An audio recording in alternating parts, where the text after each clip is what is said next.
সালাম আলাইকুম তারেক ভাই, আয়ারল্যান্ড নিয়ে হোমো বিশ্বের নতুন যে আপডেট একটু যদি বিস্তারিত বলতেন।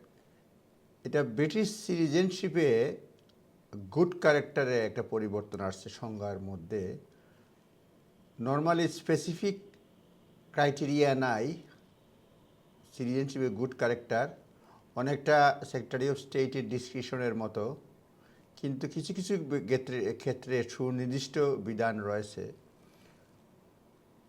চলতি সপ্তাহে একটা নিয়ম পরিবর্তন হয়েছে এবং এটা অনেকটা হার্শ বা কঠোর একটা নিয়ম।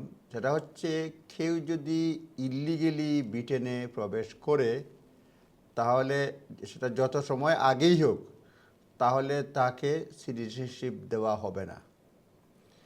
এখানে বলা হয়েছে, মানে ইন ডিটেলসে যেটা বলা হয়েছে, যে কেউ যদি ডেঞ্জারাস জার্নি করে ব্রিটেনে প্রবেশ করে, ইল্লিগেল এন্ট্রি, লিগেল না, মনে করেন কেউ ভিজিট ভিসায় আসলো, সেটা কিন্তু লিগেল এন্ট্রি, কিন্তু কেউ ডিঙ্গি নৌকা দিয়ে কিংবা লরিতে করে যদি আসে, সেই ক্ষেত্রে ইল্লিগেল এন্ট্রি যদি হয়, কোনো ভিসা ছাড়া যদি আসে, সে যত সময়ই পার করুক তাকে সিটিজেনশিপ দেওয়া হবে না।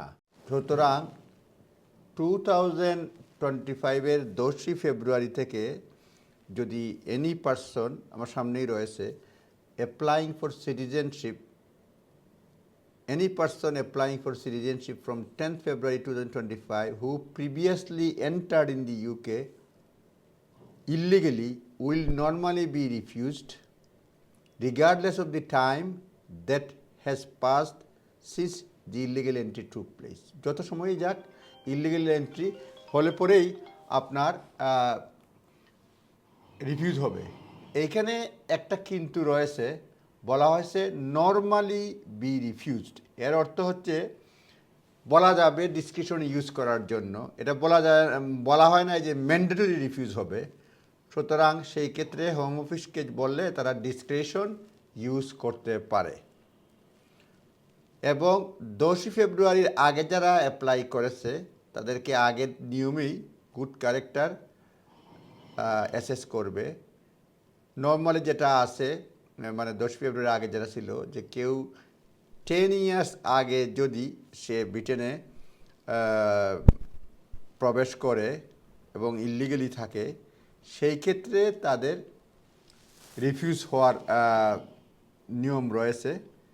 এবং এই 10 ফেব্রুয়ারি 2025-এর আগে যদি করা হয় তাহলে অ্যাপ্লিকেশনটা আগের নিয়মে বিবেচনা করা হবে। সুতরাং নতুন নিয়মটা হচ্ছে ইলিগেল এন্ট্রি আপনার completely refuse for British citizenship. এর আমি এখানে পয়েন্টে চেয়ার লাগছে, a dangerous journey includes but not limited to traveling by small boat or concealed in a vehicle or other conveyance।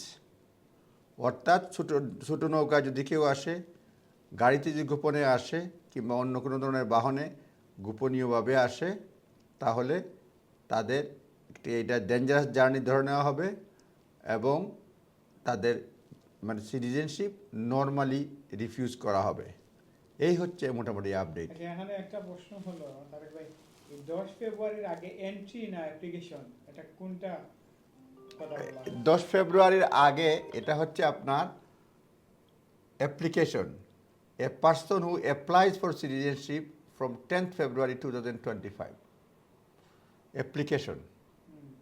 তাইলে এখন যদি কেউ যদি আসে ইলিগেল ওয়েতে, লাইক সাগর পথে লরিতে, তাইলে তাদের এটা সেক্ষেত্রে নর্মালি রিফিউজ। এখানে ব্যাখ্যা যদি দিছে, a person who applies for citizenship from 10th February who has previously arrived without required valid entry clearance or electronic travel authorization having made a dangerous journey will normally be refused citizenship.